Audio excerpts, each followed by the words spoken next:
Aló, buenas tardes. Hola, buenas tardes. ¿Me escuchan bien? Ok, ¿qué tal? Buenas tardes, Álvaro. Eh, ¿Cuántos participantes tenemos?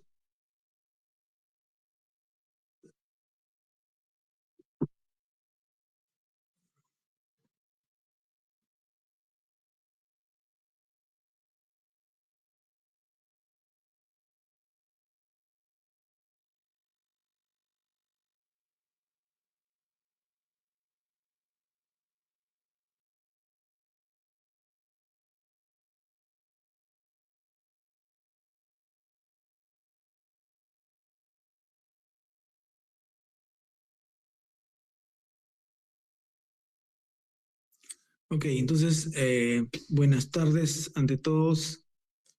Eh, Hoy día vamos a dar inicio a las clases de teoría en el curso de cabeza y cuello con cuatro temas, ¿ya? El primer tema a desarrollar es trastorno del desarrollo de los maxilares. Luego veremos quistes y tumores odontogénicos. Luego tumores de maxilar superior. Y por último, traumatismos y fracturas. Vamos a iniciar entonces con alteraciones del desarrollo, ¿ok?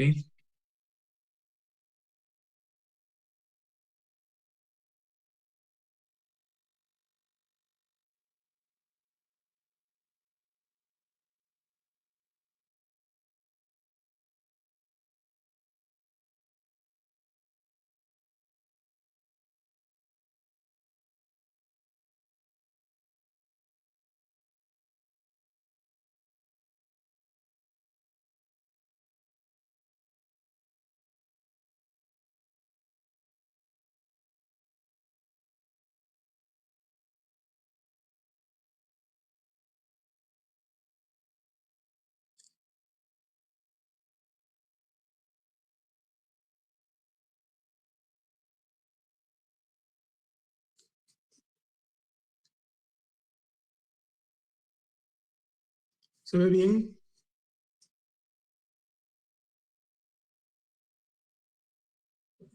Ok, ya, rápidamente vamos a empezar con esta clase. Ya, como ven ahí la imagen de esta paciente donde encima de su foto le colocan unas figuras geométricas que nos van a representar una simetría entre el lado izquierdo y derecho, ¿verdad? Esta simetría en esta persona es casi perfecta, ¿verdad? Este es un poco lo que trata este tema de que al no haber simetría, también produce alteraciones a nivel del funcionamiento del macizo facial. Para recordar simplemente que el crecimiento de los maxilares va a venir de el primer arco branquial, ¿ya? Este es el que dará origen a los maxilares, superiores e inferiores.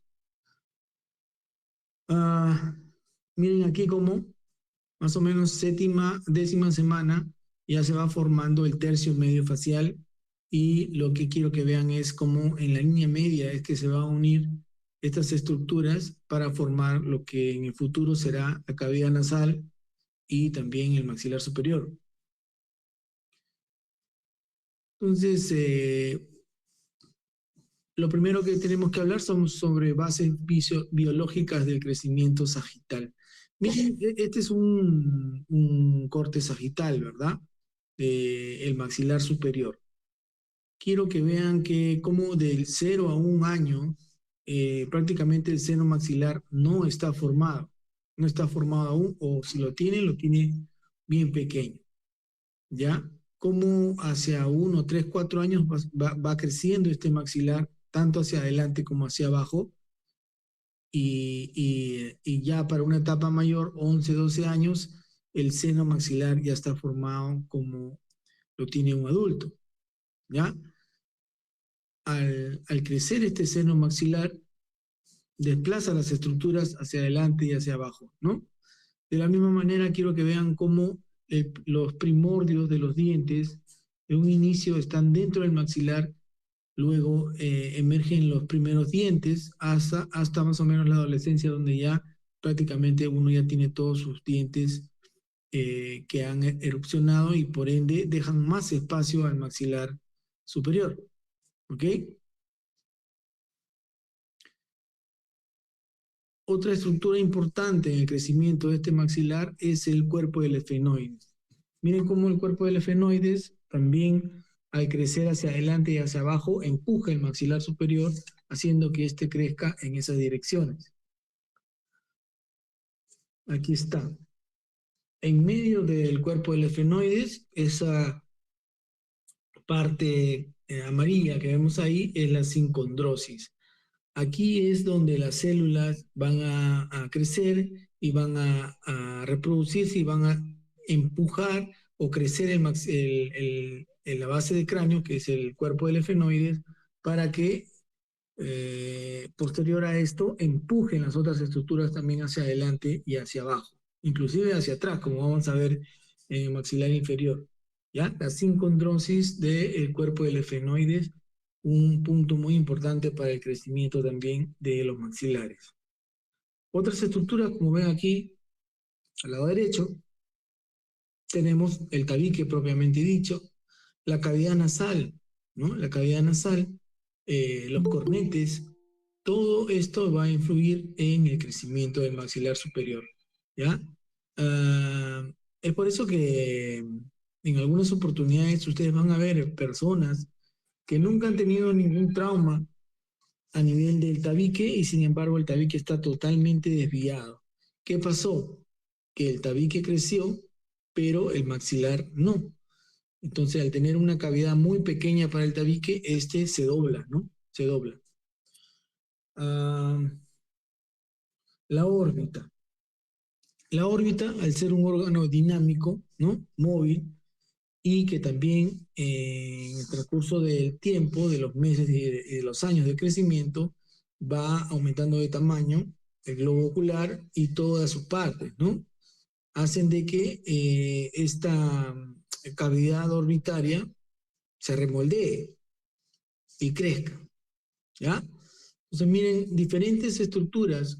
Ahí vemos la cavidad orbitaria, el globo ocular, el seno maxilar, vemos los dientes, ¿no? Que interfieren en el crecimiento de este maxilar. Y obviamente el cuerpo del efenoides dando esta imagen que nos más o menos nos da una idea de cómo y hacia dónde crece el maxilar superior. Aquí tenemos el complejo cráneo cérvico-mandibular. Les dije que el cuerpo del efenoides influenciaba mucho el crecimiento del maxilar superior, también del maxilar inferior, ¿ya? Y lo hace en su parte inferior, crece empujando las estructuras como en dirección de boomerang de la mandíbula, por eso que tiene esa forma, ¿ya? Ricketts en el año 72 identificó ese punto que ven ahí con las siglas XY. ¿Ya? A partir de ahí identificó dos vectores, el, el eje, dos vectores o ejes, ¿no? El eje condilar, que va a ser el cóndilo, y el eje mandibular o del cuerpo mandibular, que es donde tenemos que eh, identificar dónde está ocurriendo el problema para poder intervenir y tratar de prevenir al final la patología. ¿Ya?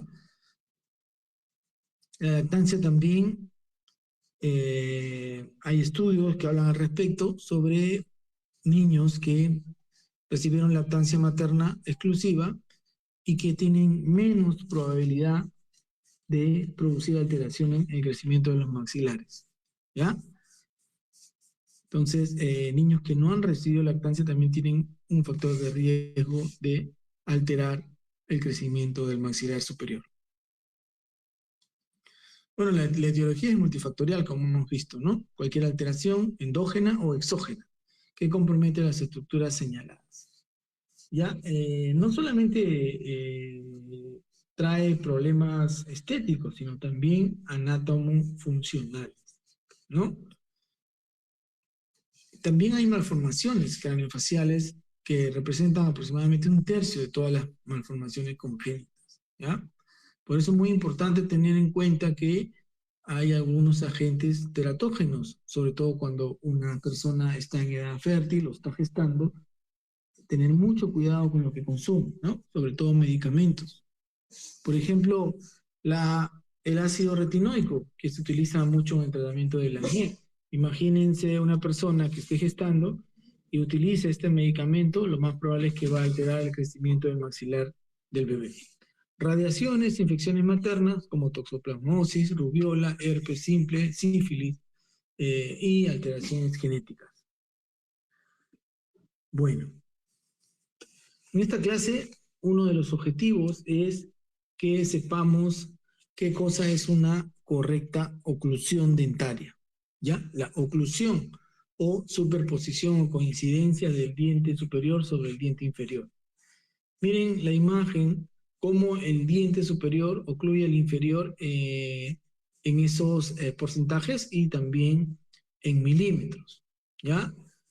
Recuerden, ¿cuánto debe ocluir el diente superior al inferior o cubrir?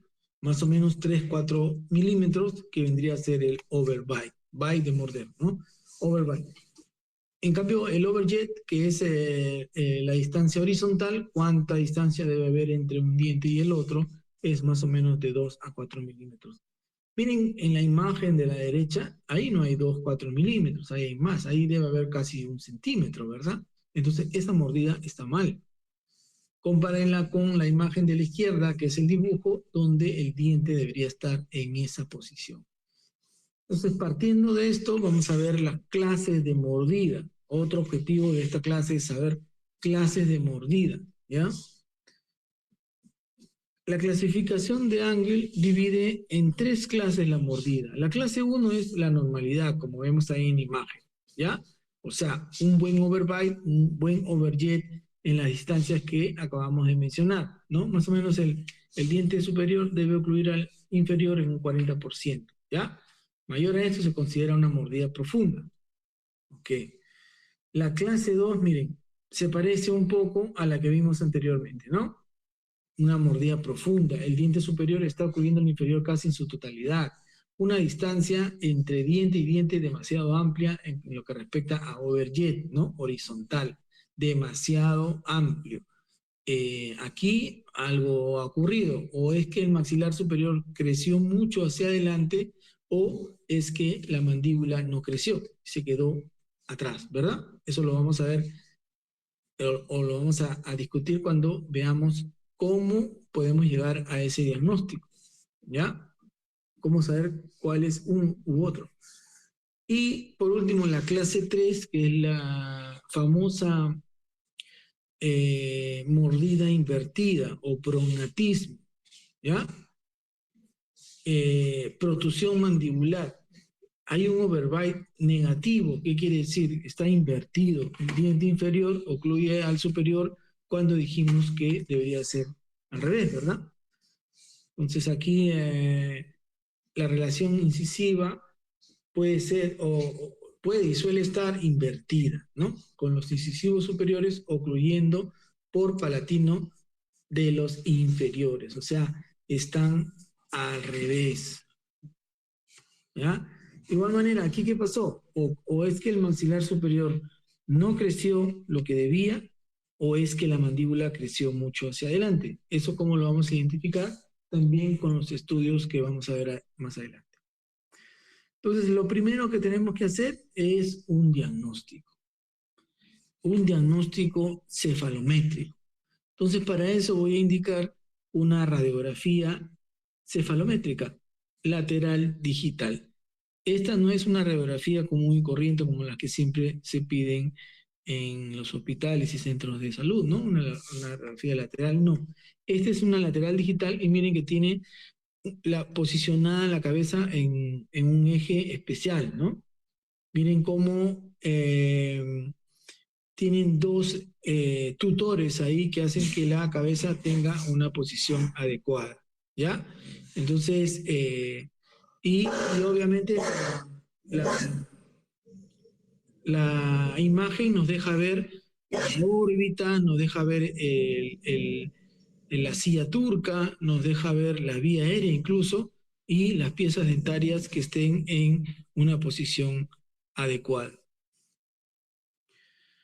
Y nos ha permitido incluso dibujar ahí las estructuras, ¿no? Y eso nos va a servir para hacer nuestra cefalometría.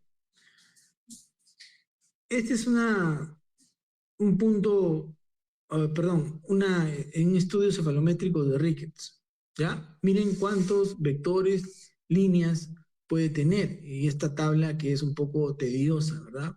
Para identificar dónde está el problema. Esto es algo más técnico, ¿ya? Sin embargo, hay esta cefalometría de Steiner, que es una de las más antiguas y es muy práctica para diagnosticar el problema.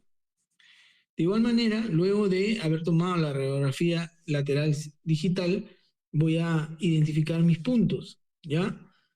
Si ustedes ven hacia la imagen, donde pongo S vendría a ser la silla turca, N vendría a ser el násico, el punto A vendría a ser la espina nasal y el punto B debería ser el pogonio por encima del mentón, ¿ya? Si yo trazo esas líneas y voy a identificar el ángulo SNA, el ángulo SNA debería ser 82 grados, ¿ya? El ángulo SNA debería ser 82 grados. Entonces, si el ángulo SNA es 82 grados y yo digo que la mordida siempre debe ser que el diente superior ocluya el inferior, es obvio que el ángulo SNB será menor, ¿no? Menor a 82 grados, por eso es 80, ¿ya? Diferente a esto, ya vemos cuál es el problema. ¿Cómo vamos a ver aquí? Perdón. ¿Cómo vamos a ver aquí, por ejemplo? A ver, aquí, prognatin, ¿ya? Miren, el ángulo SNA tiene 82 grados. Eso quiere decir que el maxilar superior no es el problema.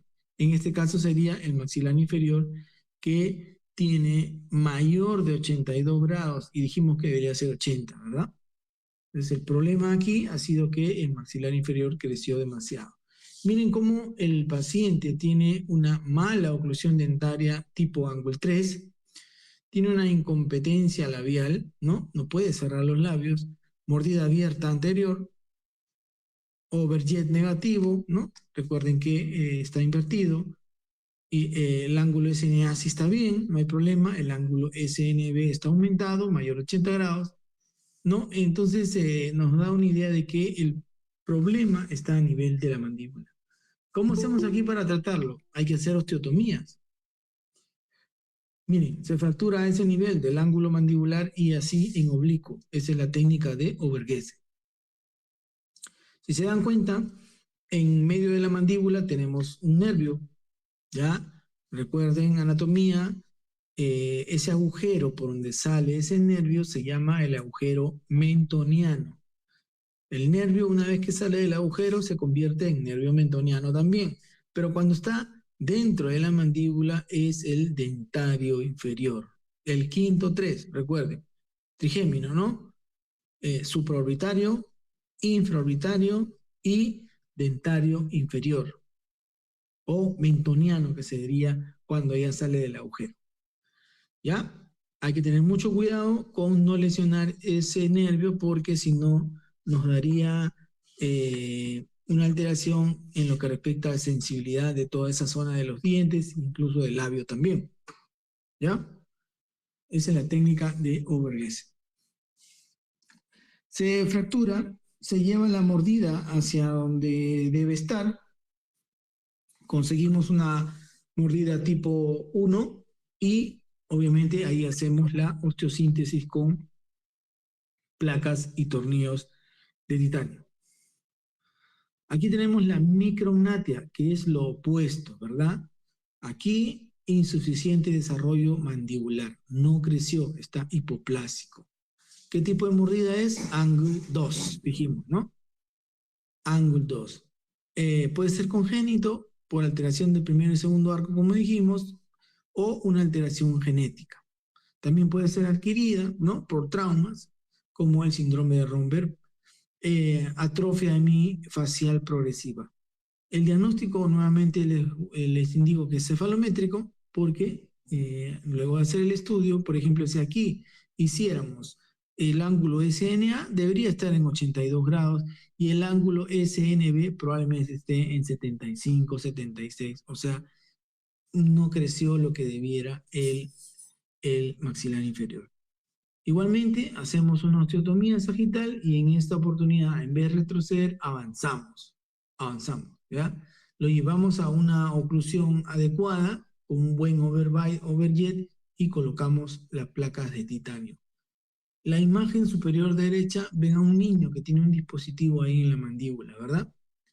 Cuando son todavía pequeños, en vez de realizar las osteotomías sagitales de Verghese, porque ese niño todavía está en crecimiento, se ponen estos dispositivos que ahora son menos traumáticos que lo que ven en la imagen, incluso son intraorales, y se llaman distractores osteogénicos.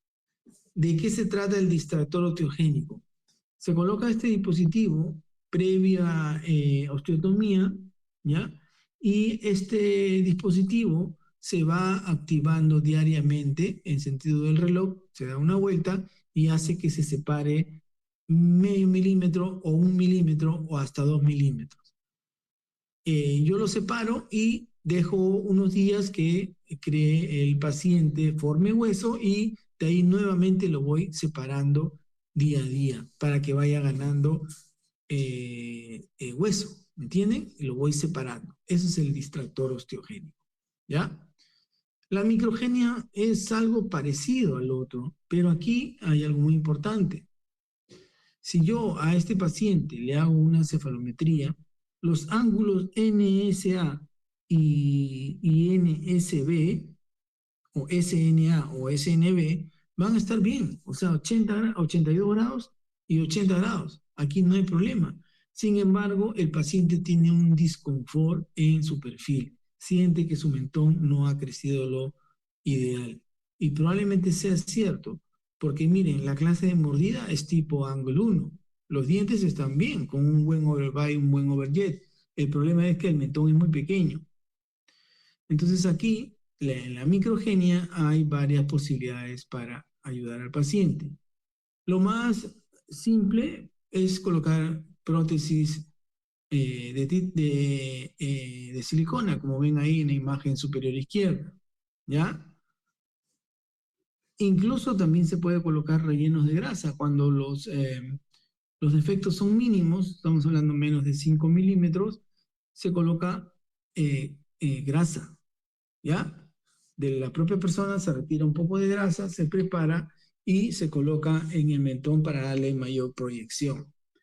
Pero cuando ya el defecto es más de 1 centímetro, lo que necesitamos es algo que aumente la proyección. En este caso podemos utilizar, vuelvo a repetir, esas prótesis de silicona que vienen incluso ya preformadas para colocarlas delante del mentón, o en todo caso hacemos la osteotomía con avance, como vemos en la figura de abajo, ¿no? Como se ha hecho una osteotomía sagital del mentón y se ha avanzado con una placa de titanio para darle la proyección que yo quiero, ¿ya? Obviamente, lo segundo es más traumático, sin embargo, es lo definitivo, ya que las prótesis de silicona pueden alterar o incluso remoldear el hueso del mentón y en vez de mejorar, le pueden hacer hueco. Así que lo más recomendable es lo último que es la osteotomía sagital. ¿Ya? Aquí haciendo un taller, miren, de maxilofacial. Así es como se hace en cadáveres en el extranjero, ¿ya? Incluso solamente en cabezas. Te dan la cabeza del cadáver para que tú practiques tus osteotomías. ¿Alguna pregunta?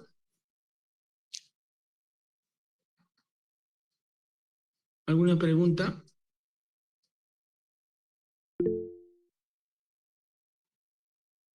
¿Hola? ¿Aló? A ver, Álvaro.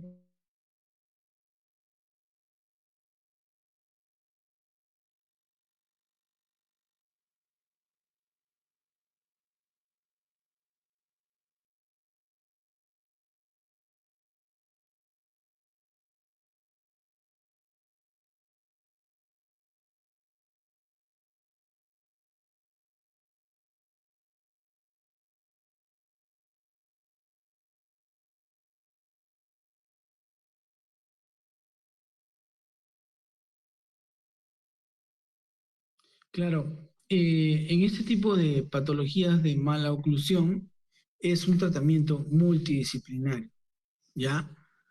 ¿Qué quiere decir? Que el paciente tiene que ser evaluado, obviamente, siempre va a necesitar un manejo de ortodoncia, ya sea para un tratamiento total o incluso para preparar al paciente para llevarlo a una futura buena oclusión con osteotomías.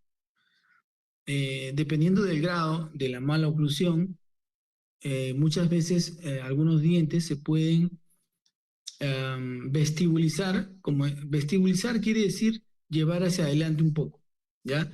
Y hacia lingual quiere decir meterlos un poco. Entonces se puede tratar de hacer eso, pero tiene un límite, ¿verdad? Porque el ángulo del diente tiene un límite. Hay veces por tratar de, en la clase 3 sobre todo, de introducir los dientes inferiores al lingual para que no sea una mordida invertida, como dices tú, le producen muchos dolores al paciente, los dientes están muy sensibles porque su raíz prácticamente ya está saliendo del hueso porque los han angulado demasiado. Entonces, hay grados. Vuelvo a repetir, el tratamiento multidisciplinario indica que entre todos los colegas decidimos cuál es el mejor tratamiento para cada persona, ¿no? Si es leve, podría quedar con ortodoncia, pero si ya es una distancia marcada, ya tendríamos que pensar en osteotomía. Si es un paciente niño o puber que todavía le falta crecer, podríamos usar dispositivos para ir mejorando.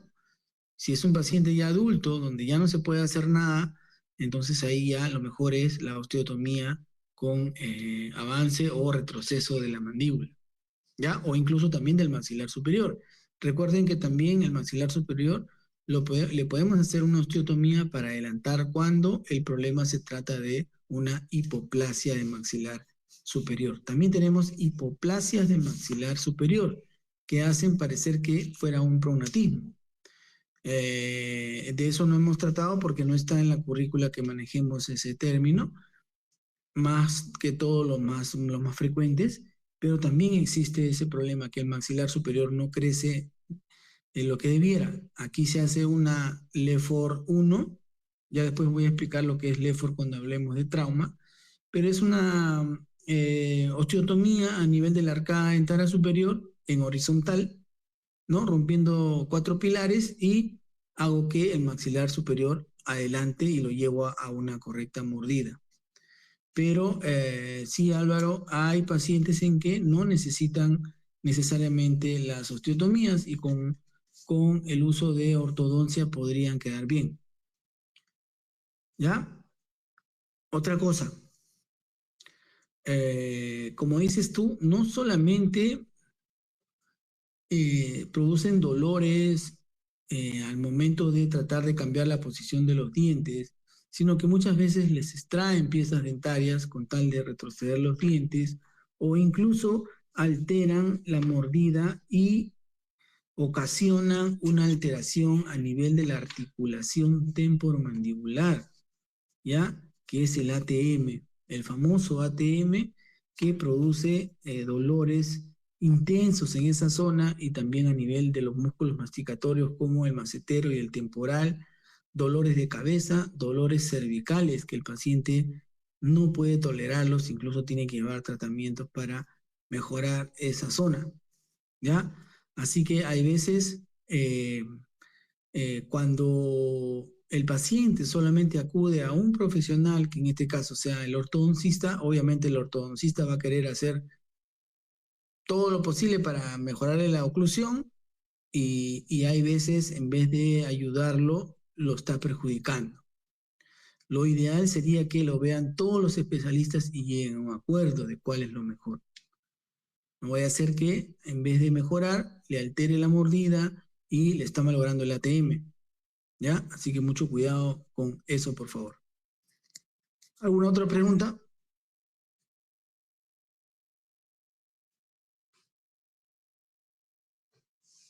¿Otra pregunta? Quedamos claros con los términos, ¿verdad? Overbite, overjet, que es una oclusión, clases de mordida, prognatismo, ¿no? ¿Alguna pregunta? Si no, para continuar con la otra clase, voy cargando la otra clase, ¿ya? Un ratito, por favor.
¿Aló? ¿Se escucha bien? ¿Se ve bien? Ok. Ahora vamos a hablar sobre quistes y tumores odontogénicos. También la currícula nos pide hablar de solo algunos, ya que, como van a ver, en esta clasificación, si ustedes la buscan, van a encontrar un sinnúmero de tumores de origen odontogénico, ¿ya? Son bastantes tumores. Sin embargo, vamos a hablar de los más frecuentes, ¿ya? Que están subrayados ahí.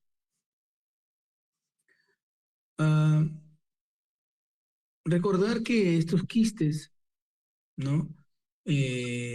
Son lesiones relativamente poco frecuentes, raras, ¿ya?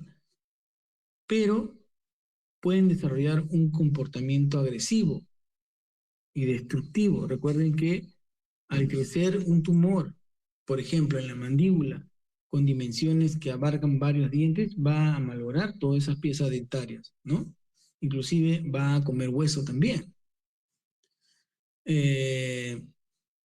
Recordar que son lesiones exclusivas de los maxilares, entonces si ustedes, ¿no? Que van a ser médicos, si van a estar atendiendo, ven alguna alteración a nivel del maxilar, no descartar que sea un origen odontogénico, ¿ya?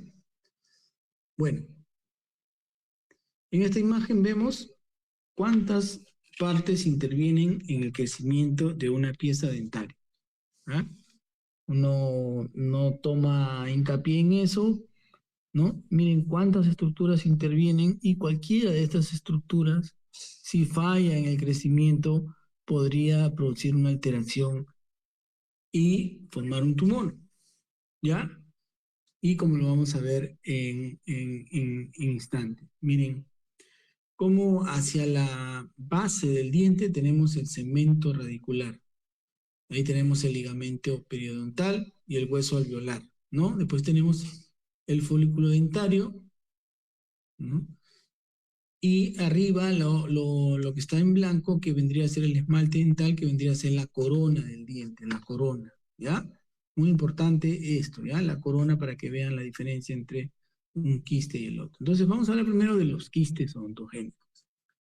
Recordar primero que cuando hablamos de un quiste estamos hablando de una estructura que generalmente, digo generalmente, porque no es siempre absoluto, es contenido líquido, ¿ya? Es como un globo de agua, ¿no? Una cápsula que contiene líquido en su interior o un contenido semilíquido. Hay veces mixto también, ¿ya?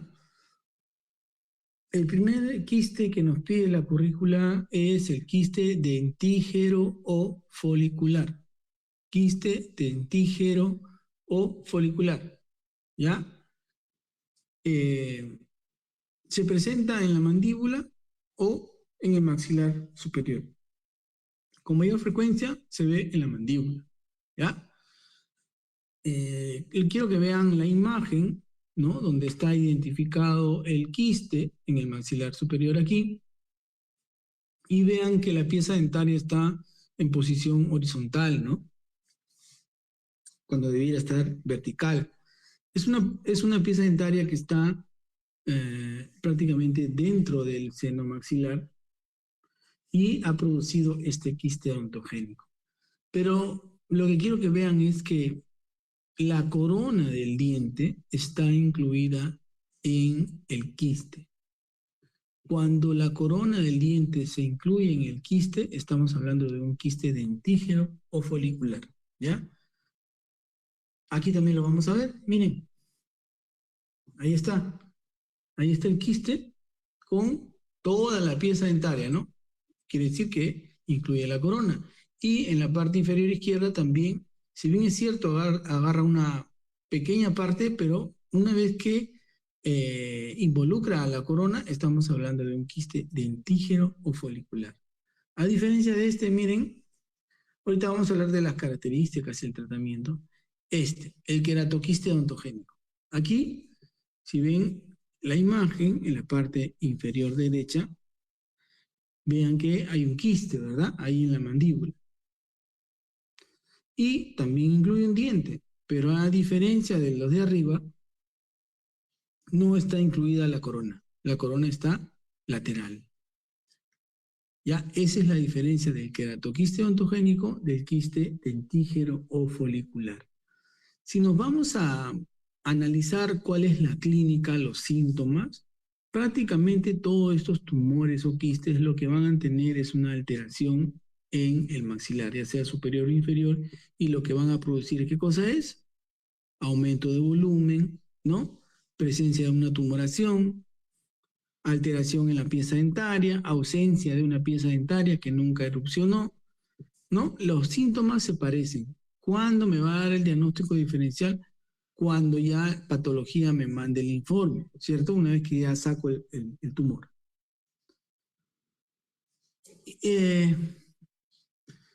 Hablamos de los quistes del desarrollo, ahora vamos a hablar de los quistes inflamatorios, que son unos de los más frecuentes, ¿ya?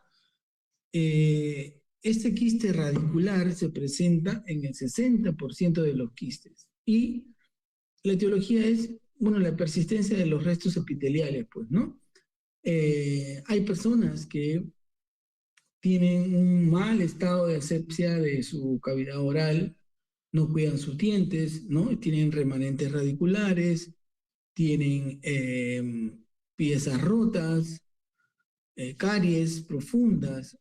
Todo esto crea inflamación. Y recuerden que la inflamación puede producir displasia, metaplasia y terminar en una neoplasia. Así que mucho cuidado porque aquí dice, miren, posibilidad de malignización hacia un cáncer epidermoide. ¿Ya?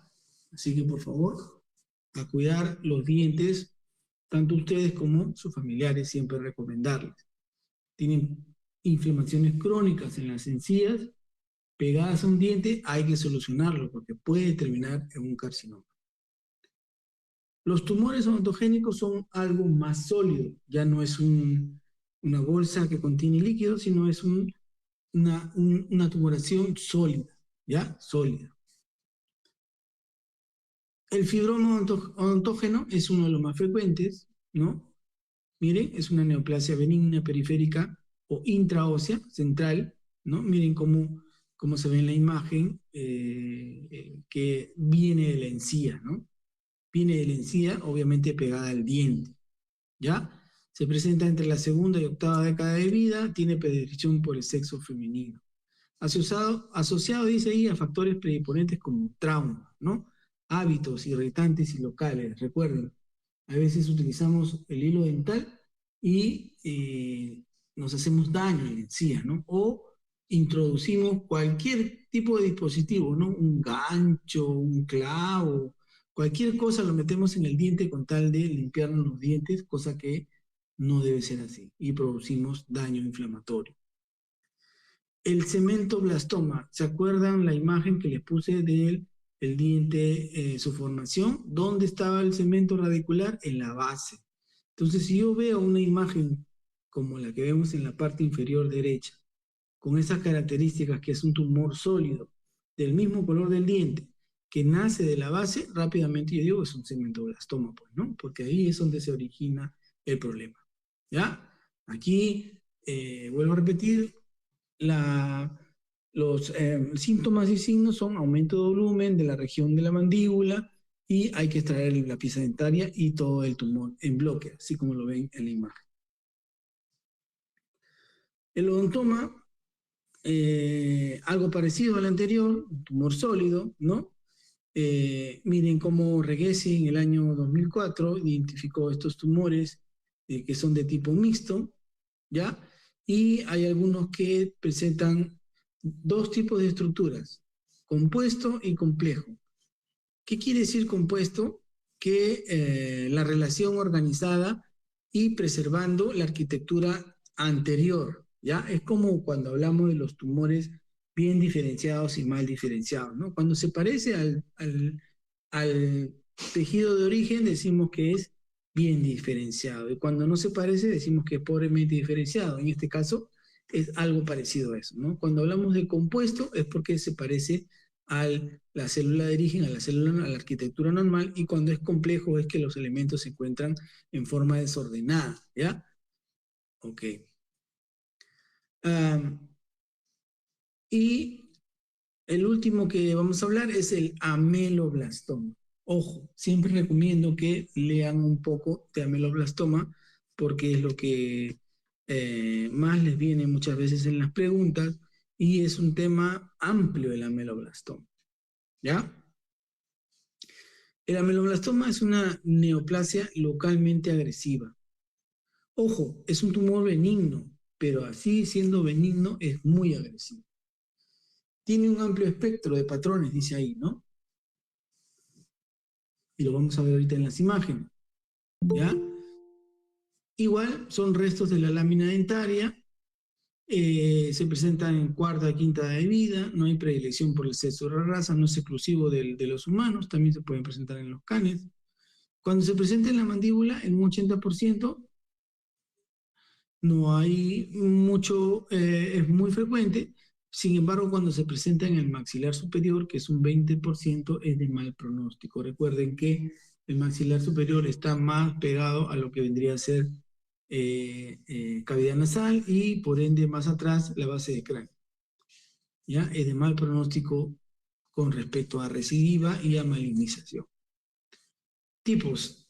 Tenemos uniquístico, como vemos en la imagen inferior izquierda, ¿no? Es un tipo uniquístico, donde vamos a ver que es una bolsa que contiene así, líquido, y los dientes en esa, ha abarcado varios dientes, ¿verdad?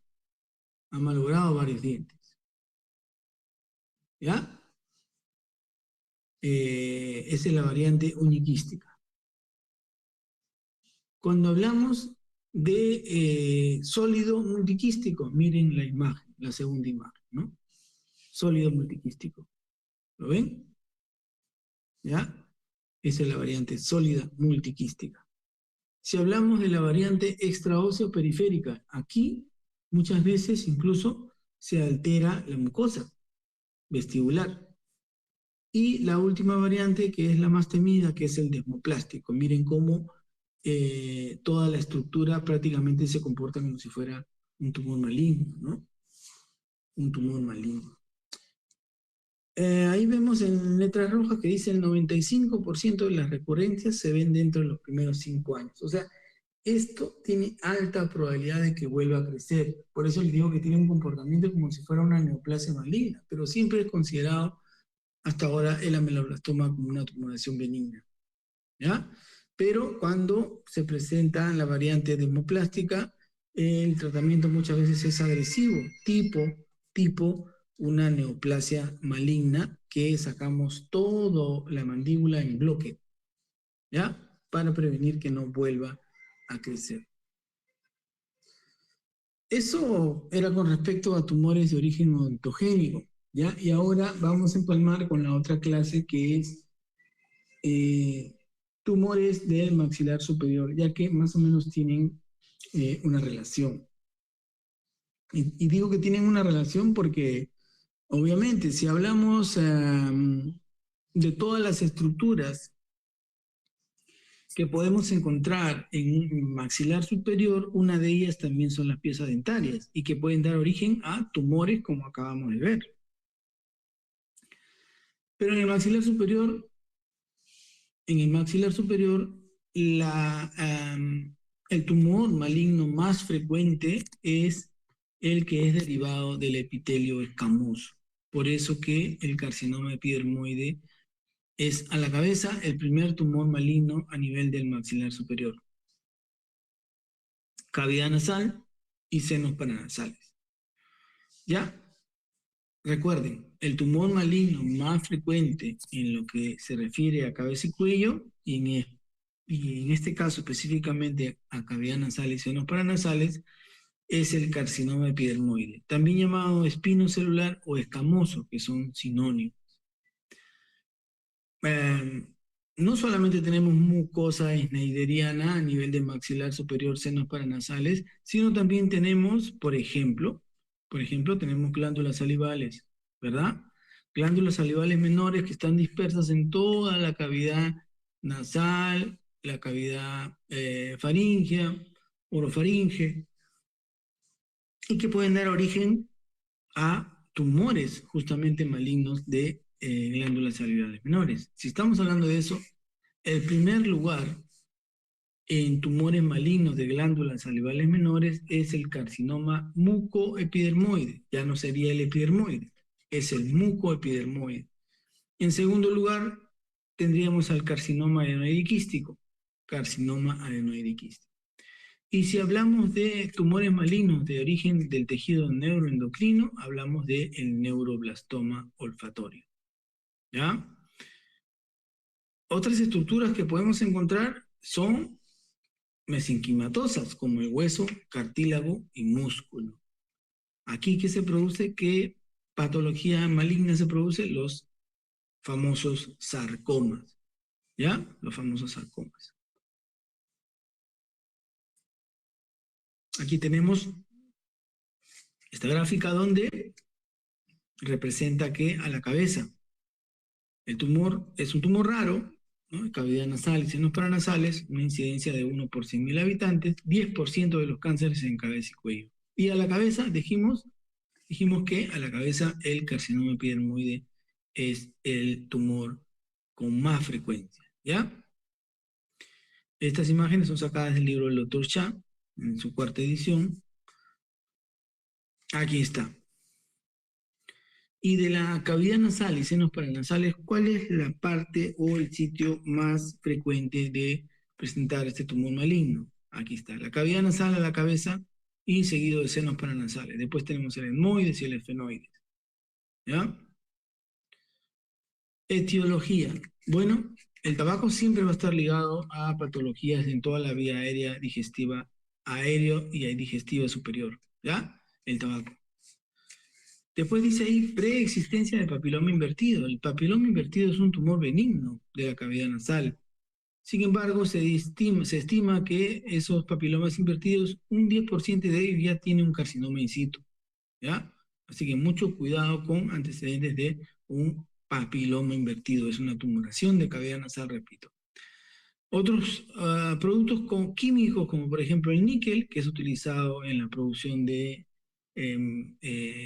trabajos con acero inoxidable, el gas mostaza, que fue utilizado en la Primera Guerra Mundial, químicos en el procesamiento del cuero y el polvo de la madera también como factores etiológicos para producir esta patología. Ahí está la imagen, miren cómo se presenta este carcinoma epidermoide, que ya incluso ya abarcó paladar y se metió en la cavidad oral y viene del piso de la nariz. La clínica. Esto es algo importante. Miren la tabla, cómo nos representa que la mayor frecuencia de pacientes ya viene en un estadio avanzado, de 3, 58%. ¿Por qué? Porque las primeras fases de esta enfermedad son asintomáticas en los primeros estadios, ¿no? Por eso se dice ahí tardío, más de 6 meses ya vienen de enfermedad. ¿Y por qué? Porque la cavidad nasal y senos paranasales son cavidades amplias que dan lugar a que el tumor crezca y no dar síntomas, ¿no? Ya va a dar síntomas cuando está muy avanzado. Y se pueden confundir, ¿no? Tengo obstrucción, tiene rinitis. Tengo sangrado, epistaxis, debe tener un vasito ahí. ¿Me entienden? Pero ya es muy tarde cuando nos damos cuenta que el tumor ha crecido demasiado. ¿Ya? Etapas avanzadas, como bien dice ahí, puede presentar proptosis, diplopía, trismo. Proptosis porque recuerden que la cavidad nasal y senos paranasales tienen como techo a el piso de la órbita. Al romper este techo, que es una lámina muy delgada, puede hacer que el tumor invada la órbita y empujar el globo ocular hacia adelante, produciendo proptosis. Igual diplopía. El trismus es porque la tumoración al crecer hacia atrás de la nasofaringe, recuerden que puede llegar a los espacios masticatorios, ¿ya?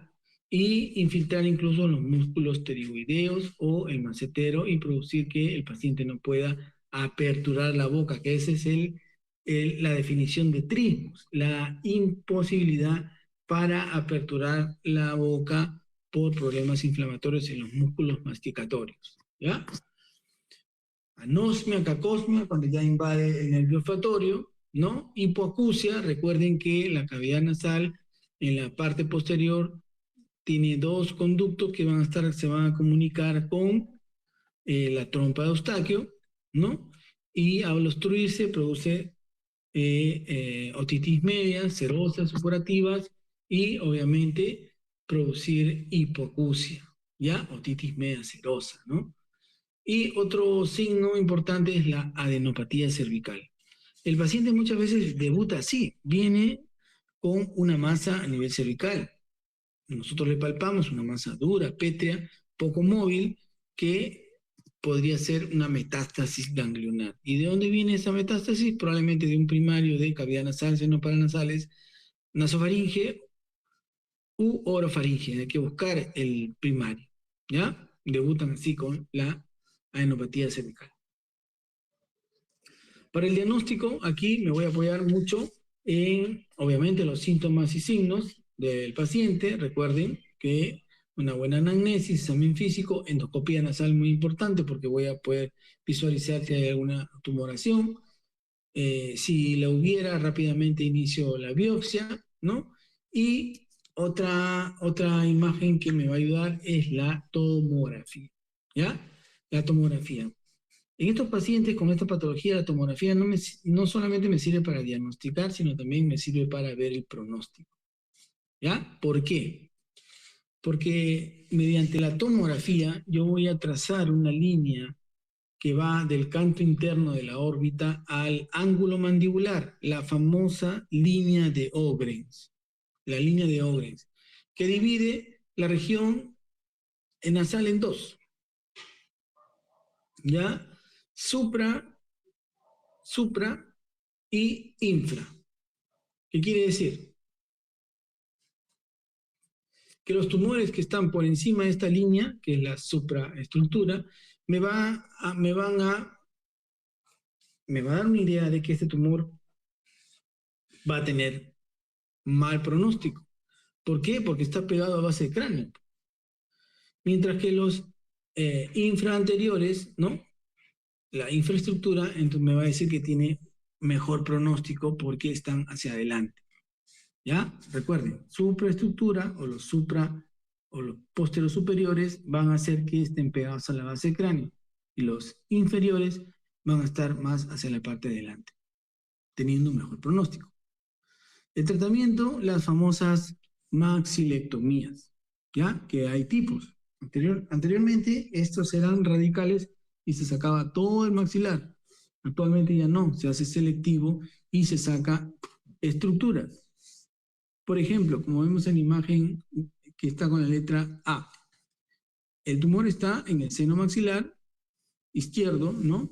Y está prácticamente sobre la supraestructura, ¿ya? Yo voy a sacar solamente esa parte. En la imagen B, el tumor está hacia abajo, está en la infraestructura. Hago mi osteotomía de la infraestructura. Y si está muy pegado a la línea media, donde está el tabique y los cornetes, sería la mesoestructura, ¿ya? Si obviamente está el tumor abarcado a todas las estructuras, ya le hago una maxilectomía total. ¿Y cómo la voy a hacer? Así. Con una incisión de Weber-Ferguson, se hace una incisión subciliar que va lateral a la nariz y se conecta con la línea media del labio y de esta manera abro todo el maxilar y expongo todo el hueso maxilar, ¿ya? Y dependiendo de mi diagnóstico, voy a hacer la resección ya sea de la supra, meso o de la infraestructura. Esta incisión se llama de Weber-Ferguson, ¿ya? La reconstrucción se hace con colgajos locales o libres. Recordar que también tenemos el uso del obturador. Si yo voy a sacar parte del maxilar, lo más probable es que voy a dejar una comunicación entre la cavidad oral y la cavidad nasal o el seno paranasal. Entonces, este paciente va a tener una fístula oroantral y hace de que el paciente se comporte como un fisurado, como un paciente con labio leporino con paladar hendido, que no sé si ustedes han logrado escuchar, no se les entiende mucho cuando hablan y tienen problemas para deglutir los alimentos, porque al empujar la comida con la lengua hacia atrás, hacia arriba, la comida le sale por la nariz. O sea, tienen esa incompetencia que al paciente le causa mucho malestar, ¿no? ¿Ya? Entonces, ¿qué tenemos que hacer aquí? Tenemos que cubrir esa comunicación que hemos creado, ese agujero, esa fístula. ¿Y de qué manera? Con este tipo de obturadores, que son como unas prótesis, ¿ya? Aquí también se trabaja de manera multidisciplinaria con el servicio de rehabilitación oral y nos hacen esas prótesis adecuadas para el paciente, les hacen moldes, todo, más o menos se planifica cuánto se va a sacar de maxilar para que ellos tengan a la mano ya el obturador y colocarlo intrasop, ya en plena cirugía, cuando ya sacamos el tumor, ellos colocan el obturador para que no tenga esa comunicación el paciente entre la cavidad nasal y la cavidad oral. Otros tratamientos complementarios tenemos la radioterapia, quimioterapia y actualmente los biológicos que se utilizan para el tratamiento de algún tipo de carcinomas. El pronóstico es de acuerdo al estadio. Obviamente a mayor estadio el pronóstico es peor, ¿no? Y si hablamos de pronóstico tenemos que ver sobrevida a 5 años y el porcentaje de recurrencia local o regional que podría ocasionar esta enfermedad. A eso cuando hablamos de pronóstico. Recuerden, a mayor estadio, peor pronóstico con respecto a que le vuelva a crecer o con la sobrevida a 5 años. ¿Ya? Factores pronósticos, recuerden la línea de Ogren que nos divide en póstero superior, que son los más peligrosos porque están pegados a la base del cráneo, ¿no? Otros factores de mal pronóstico, tenemos la invasión de estructuras como la órbita, la base del cráneo, apófisis pterigoides, ¿no? Donde están los músculos masticatorios y la fosa infratemporal también. Si el tumor es pobremente diferenciado, siempre hemos dicho que los pobremente diferenciados o indiferenciados tienen mal pronóstico, ¿no?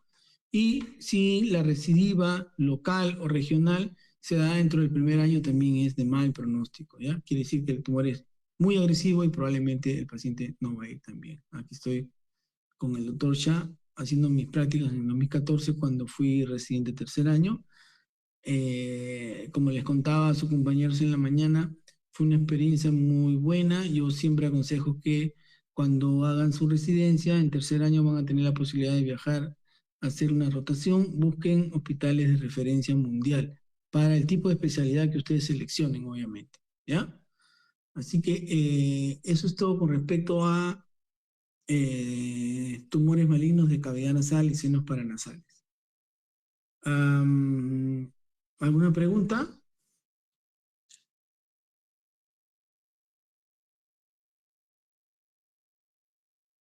¿Alguna pregunta aquí?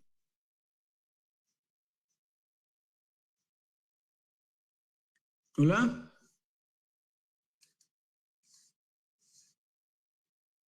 ¿Ninguna pregunta? ¿Todo claro?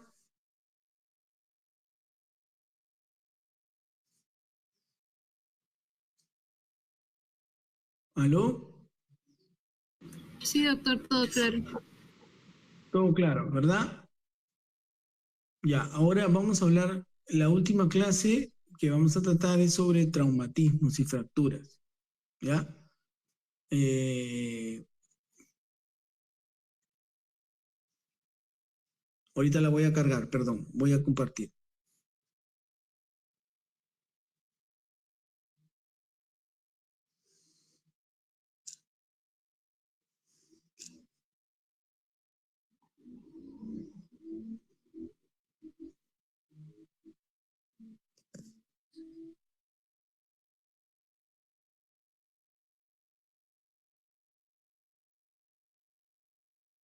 ¿Se ve bien? ¿Se escucha bien? Ok, ya para terminar vamos a hablar sobre fracturas, ¿no? Un tema que lo dominamos en el hospital de policía porque tenemos bastantes pacientes que vienen con esta patología debido a que los policías son propensos pues a sufrir bastantes accidentes, ya sean laborales o de tránsito porque hay muchos motorizados también, ¿no?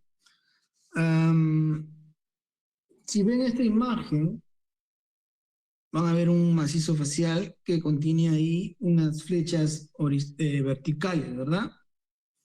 ¿Se ven las flechas verticales? Sí, ¿no? Esas flechas verticales lo que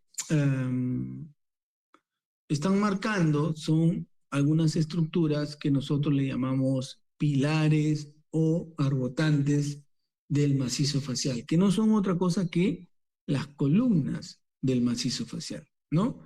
Si ustedes están ahorita en su habitación, se van a dar cuenta que hay algunas estructuras que vendrían a ser las columnas verticales y también tenemos las vigas que serían las columnas horizontales. Sin ese tipo de estructuras, probablemente el techo se vendría abajo, ¿verdad? Entonces, igual, el macizo facial tiene sus pilares arbotantes que vendrían a ser las columnas. Si vemos la flecha del lado izquierdo, vamos a ver que es la unión frontomalar. Tenemos ahí el hueso frontal con el malar, sería el pilar frontomalar. Si vamos a la línea media, tenemos la unión frontonasal o frontomaxilar. Más abajo, al otro lado, vemos la unión del maxilar con los huesos nasales, sería maxilonasal o nasomaxilar. Y después tenemos a la mano derecha la unión del malar con el maxilar, o sea, maxilomalar bilateral.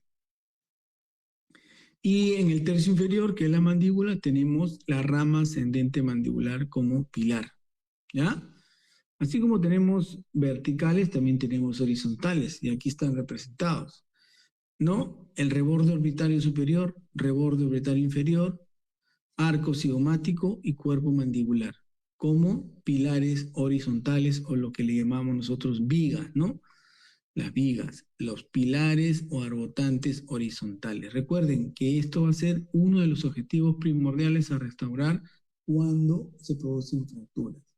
Todo traumatismo se da por, obviamente, una energía tan fuerte que rompe el hueso.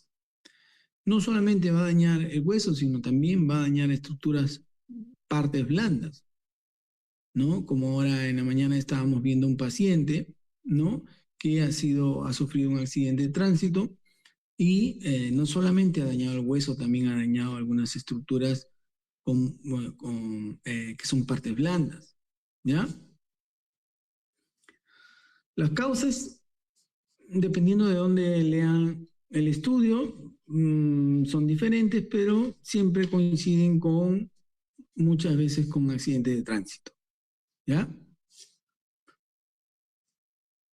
Solución de continuidad en la definición, ¿no?, del macizo facial, y vamos a ver los tipos de clasificación. Quiero que vean esta imagen primero.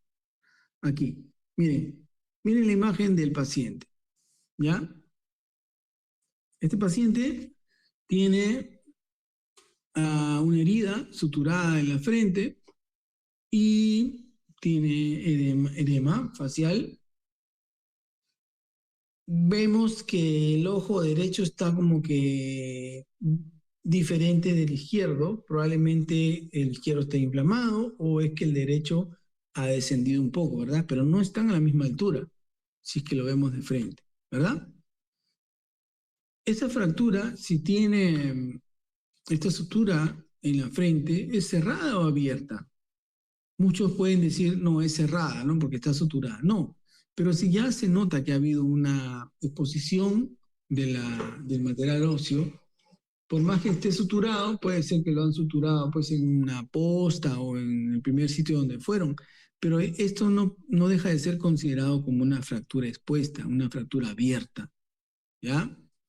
Simple con minuta la voy a determinar con una tomografía y también si está desplazada o no desplazada y si está estable o no. Entonces, a simple vista yo lo veo así el señor, digo, sí, puede ser que tenga algunas fracturas, ¿no? Tengo que hacer siempre mi anamnesis, verlo bien, palparlo, hacer las maniobras necesarias para descartar fracturas tipo Lefort, ¿ya? Porque miren, este paciente aparente que no tiene muchas cosas, ¿no? Pero miren, ve, acá está la tomografía. Miren, esa es la tomografía del señor. ¿Ven? Acabamos justo de hablar de los pilares, sobre todo del tercio medio. Prácticamente este señor se rompió todos los pilares que acabamos de hablar. El frontomalar bilateral roto, fronto nasal o maxilar de la línea media rotos, reborde orbitario inferior bilateral rotos, maxilomalar bilateral roto, nasomaxilar bilateral roto. O sea, miren, casi todos los pilares rotos de este señor. Todo eso tenemos que restaurar, ¿ya? Obviamente es una fractura desplazada, con minuta, y lo más probable es que sea inestable, ¿no? Inestable, pues, porque tiene bastantes trazos de fractura, ¿ya? Eh, Según localización vamos a dividirlos entonces en tercio superior, medio e inferior. Recordar que en el tercio superior tenemos el seno frontal, así como hablamos en la clase anterior de seno maxilar, también tenemos un seno paranasal que es frontal, ¿ya? Ese seno frontal tiene dos láminas, una externa, que es a la que se ve, y la lámina interna que está en continuidad ¿con qué? Con el cerebro. Mucho cuidado cuando hay ese tipo de fracturas porque al tratar de mover la lámina externa, también puedo mover la interna, incluso puedo lesionar meninges. Así que mucho cuidado con este tipo de fracturas de el tercio superior del hueso frontal. ¿Ya? Aquí, cuando ocurre este tipo de patología, lo que tenemos que hacer es eh, una incisión en coronal, como lo ven ahí. Hemos levantado todo el tejido blando para dar con la fractura a nivel del seno frontal y lo que se colocan ahí son mallas de titanio para evitar que esto se hunda, ¿ya? Fractura nasal. La fractura nasal es una de las más frecuentes, ¿no? Porque sobre todo las personas que hacen deporte y tienen actividad, siempre es muy probable que se puedan golpear la nariz, ¿no? Eh, Sin embargo, esta estructura es un poquito difícil de diagnosticar debido a que rápidamente se dematiza, se inflama, ¿no? Por eso que necesitamos muchas veces el apoyo diagnóstico de imágenes, que son placa simple o tomografía.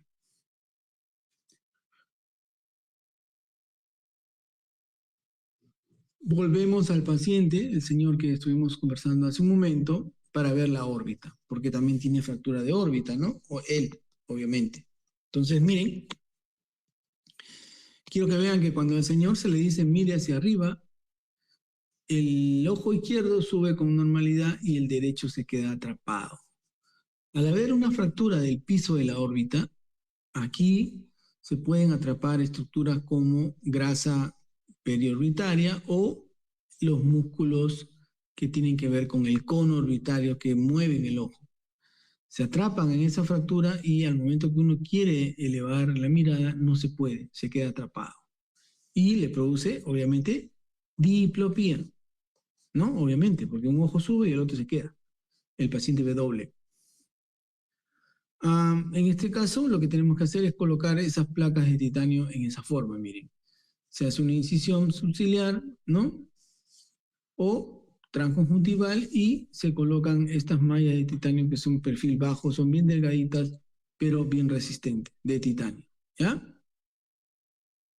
Aquí está, miren señor, ya está restaurado, operado, su órbita prácticamente está igual que la otra, ya no hay diplopía, buena oclusión, se corrigió todos los pilares que estuvieron comprometidos en este señor.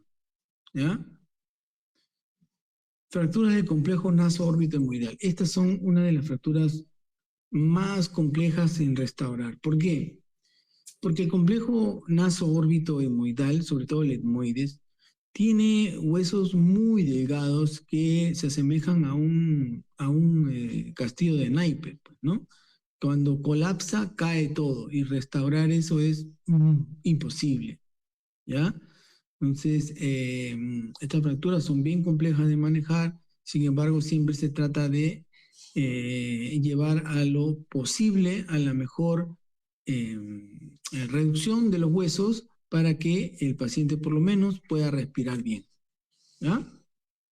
Um, Hay un signo importante en este tipo de fracturas que es que la pirámide nasal se ensancha en la base. Esto le llamamos el telecanto traumático. ¿Ya? El telecanto traumático hace que se desinserte lo que es el canto interno de la órbita y se ensanche, pues, ¿no? Va a parecer que tiene aumentado en doble en la distancia entre el canto interno de un lado y el otro, ¿ya? Telecanto traumático. Se corrigen los pilares, se utilizan múltiples incisiones, subciliar, a veces las propias heridas que tiene el paciente, o vestibular, como ven en la imagen, por debajo, por dentro de la boca para llegar a esos pilares, ¿ya? Arco cigomático, otra fractura muy frecuente, ¿no? Generalmente los que practican deporte, muchas veces reciben codazos, ¿no? Cabezazos que hace que el arco cigomático se rompa. Muchas veces el tratamiento es simplemente conservador, ya que no hay mucho desplazamiento o hundimiento del arco cigomático. ¿Y cómo me voy a dar cuenta de esto? El famoso trismo, ¿no? O la famosa limitación para aperturar la boca. Aquí al paciente se le pide que abra la boca. Si no puede abrir por trismus inflamatorio a nivel de los músculos masticatorios, podría mejorar cuando ya desinflama. Pero si es por atrapamiento de los huesos que están chocando, ya que el cóndilo, recuerden que cuando uno abre la boca, el cóndilo sale de su articulación y se dirige hacia adelante y hacia abajo, ¿ya? Recuerden que la mandíbula es un solo bloque de cóndilo y su otra apófisis, que es la apófisis coronoide. La apófisis coronoide, al momento de aperturar la boca, también va hacia abajo y hacia adelante y pasa por el arco cigomático. Es como que el arco le permite que pase por ahí. Pero ¿qué pasa si este arco está colapsado? Al momento de querer abrir la boca, esta apófisis coronoide va a chocar y se va a limitar, ¿ya? Eso es netamente quirúrgico. Tenemos que levantar para que el coronoide pueda pasar con normalidad. Y hay varias técnicas. Una técnica sencilla, entre comillas, es la técnica de Gillies. La técnica de Gillies consiste en hacer una incisión a nivel temporal, ¿ya? En el cuero cabelludo, ingresar disecando el músculo temporal, ¿no? Primero corto su fascia superficial, separo sus fibras musculares y llego a su fascia profunda. Corto la fascia profunda. Una vez que estoy en la fascia, por detrás de la fascia profunda, voy a introducir un material lo suficientemente resistente para levantar el arco caído y desciendo hasta por debajo del arco cigomático y lo levanto. Y listo, se acabó la cirugía. Esa es la técnica de Gillies. La otra técnica es la de King, que hago una incisión a nivel vestibular por la cavidad oral, el vestíbulo de la cavidad oral, el vestíbulo superior, hago una incisión a ese nivel y directamente entro al pilar maxilomalar y al costado está el arco cigomático, ingreso por ahí el material resistente para elevar y levantar el arco. Esa es la técnica de King, parecida a la Gillies, pero por la cavidad oral. Y ahora vamos a hablar de la clasificación de Lefort. Esta clasificación, algunos colegas ya no los utilizan. Realmente muchas guías de práctica clínica ya no utilizan esta clasificación debido a que no es frecuente encontrar como tal esta clasificación. Hay veces mezcla de todo, ¿no? Por ejemplo, el señor que vimos en la mañana tenía una mezcla entre Lefort 1 y Lefort 2, ¿no? Una mezcla de los dos. Entonces, por eso es que ya no se utiliza mucho, pero de todas maneras, como referencia, ustedes tienen que saberla, ¿ya?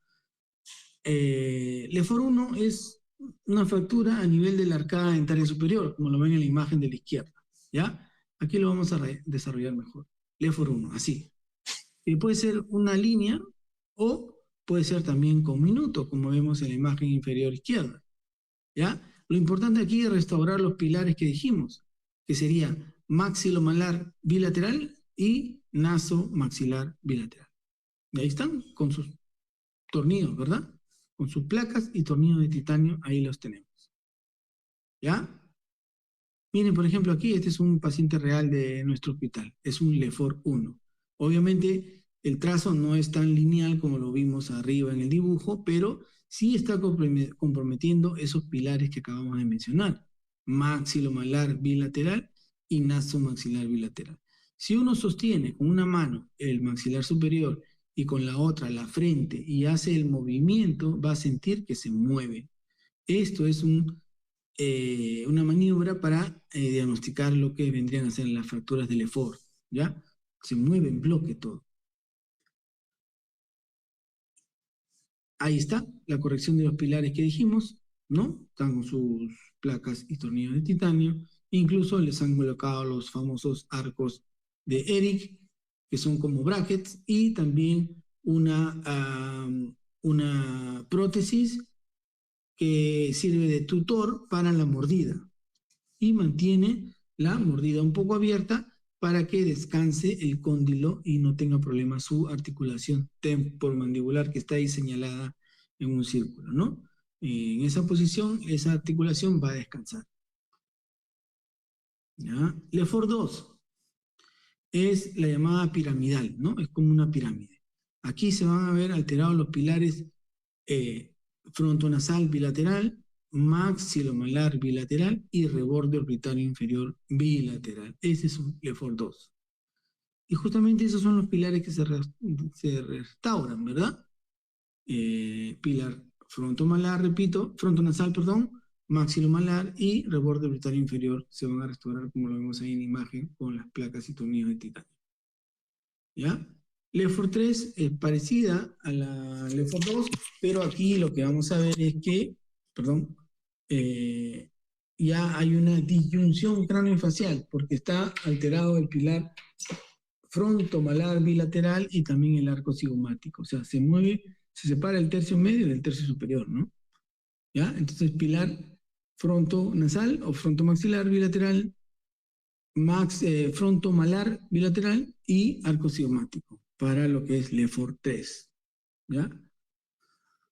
Las fracturas de mandíbula tenemos que aprendernos las partes de la mandíbula, ¿no? Dijimos que el coronoide tiene dos apófisis, o sea, la mandíbula tiene dos apófisis, ¿no? La apófisis coronoide y la apófisis del cóndilo, que van a ser las que bajan en bloque. Esas dos se pueden fracturar y obviamente hay que restaurar esas fracturas. Tenemos fractura en la línea media de la mandíbula, que es la sínfisis. La sínfisis es desde la línea media hasta el agujero mentoniano. Todo eso es la sínfisis, perdón, la sínfisis es la línea media y la parasínfisis es desde la línea media hasta el agujero mentoniano, izquierdo a derecho, ¿no? Lo que corresponda. A partir del agujero mentoniano hasta el ángulo, estamos hablando de la rama horizontal o cuerpo mandibular, que también hay fracturas a ese nivel. Después tenemos el ángulo propiamente dicho y después tenemos la rama ascendente del maxilar como pilar vertical que vimos en un inicio, ¿no? Que también se puede fracturar. Así llegan los pacientes, ¿no? Traumatizados, edematizados. Miren cómo la tomografía evidencia, esta es por herida de bala. Miren cómo la tomografía evidencia esa fractura conminuta del malar, ¿no? A este paciente lo agarró la turba. Miren cuántas fracturas le produjeron en su cara, ¿no? Casi todos los pilares también. Y bueno, el diagnóstico. Va a haber algunas cipres, algunos sitios donde ustedes no van a encontrar tomografía, que es el gold estándar para fracturas. Entonces, hay placas y tengo que saber qué placas pedir, ¿ya?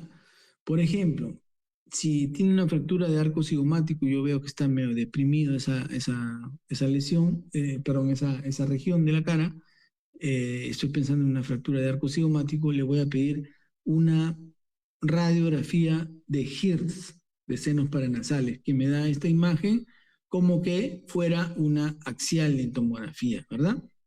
De esa manera yo puedo ver que el arco cigomático está bien o está colapsado. Si quiero ver cóndilos, le pido frontal, pero en incidencia Towne, ¿ya? La incidencia Towne me permite ver cóndilos, como ven ahí en la imagen con la flecha roja, que nos está evidenciando que hay una fractura del cóndilo del lado izquierdo, ¿ya? Entonces, es saber qué pedir. Si es mandíbula, voy a pedir una panorámica dental. La panorámica dental me ayuda mucho con fracturas a nivel de mandíbula. Eso sí es que no tuviera tomografía, pero recuerden, gol estándar es tomografía. Porque la tomografía no solamente me va a servir para diagnosticar, también me va a servir para hacer este tipo de prototipos. Miren, Así me hacen estos prototipos y a la vez me ayudan con la placa ya premoldeada del paciente. La placa ya viene premoldeada y me puede servir hasta de guía, ¿no? Cuando yo logro encajar la placa, digo, hasta aquí estoy bien, porque eso es lo que me pide la placa, ¿ya? Entonces, recuerden que la tomografía es el gol estándar, tiene que ser con reconstrucción y con ventana ósea. Tratamiento, dijimos que uno de los principales objetivos es restaurar los pilares. Hacer todas las incisiones necesarias para abordar la fractura en general, hacer las reducciones necesarias, tratar de llevar a lo que estaba antes de la fractura y muchas veces si tratamos o si nos encontramos con fracturas a nivel de la mandíbula, estas tienen fuerzas muy, vamos a decir así, eh, que hacen de que desplace la fractura, ¿ya? La mandíbula, al tener un músculos masticatorios, estos por la fuerza que tienen van a desplazar la fractura. Entonces es una fractura desfavorable. ¿Y qué tengo que hacer entonces? Fijar la mordida, fijar la oclusión y ahí colocar recién mis placas y tornillos de titanio. Por eso tengo que hacer fijaciones lo totalmente fuertes que resistan esa fuerza muscular.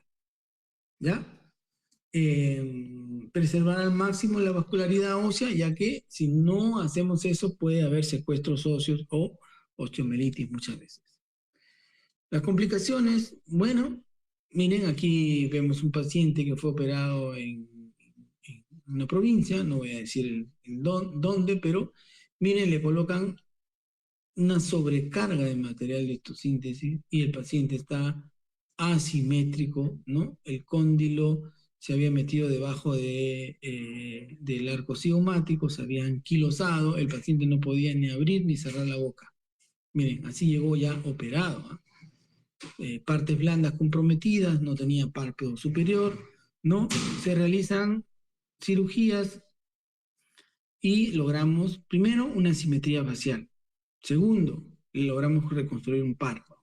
Tercero, el paciente abre y cierra la boca y le hemos dejado una buena oclusión. ¿Ya? Entonces, y le sacamos todo el material de osteosíntesis que estaba en exceso, ¿no? Que le habían puesto en demasía. Anquilosis.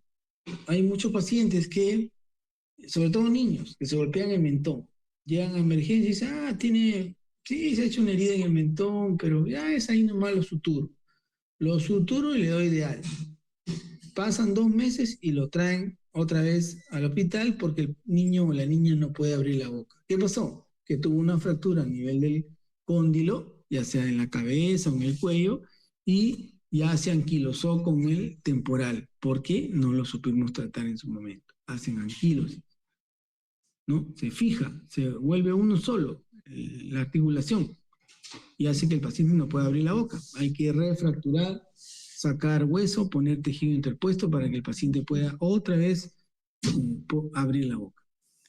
Fracturas por proyectil de arma de fuego. Miren, este paciente le cayó una bala a nivel de la rama horizontal de la mandíbula, prácticamente la perdió casi toda. Le hacemos el planeamiento con la tomografía 3D, ¿no? Vemos el defecto, el tamaño. Se utiliza la maqueta también para los arcos de Eric para el paciente. Sacamos cresta ilíaca, que es un injerto más o menos del tamaño del defecto que tenemos. Ya recuerden que si el defecto es menor de 5 centímetros, podemos poner ese tipo de injertos no vascularizados, como la cresta ilíaca, la calota también, pero si ya el defecto es más de 5 centímetros, ya deberíamos pensar en un injerto libre, o sea, pediculado, con arteria, con vena y estas anastomosarlas al lugar donde está la lesión, ¿ya? Con microscopio. Anastomosamos las arterias y las venas para que el tejido viva, ¿ya? Y después de varias horas de cirugía y logramos que la placa nos sirva de tutor, ahí colocamos la cresta ilíaca y de esa manera conseguimos que el paciente ya tenga hueso en la rama horizontal de la mandíbula. ¿Ven? Bueno, eso es todo con respecto a fracturas. No sé si tendrán alguna pregunta.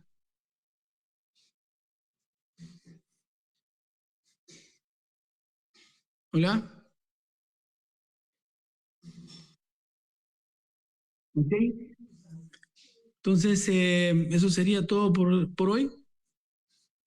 Espero que hayan entendido. Recuerden que las preguntas que yo hago de mis clases son sencillas, no hago preguntas rebuscadas, porque ustedes como pregrado necesitan saber solo lo básico para tener una idea de lo que hacemos en cabeza y cuello. ¿Ok? Eso sería todo por mí. Hasta luego. Hasta luego, cuídense.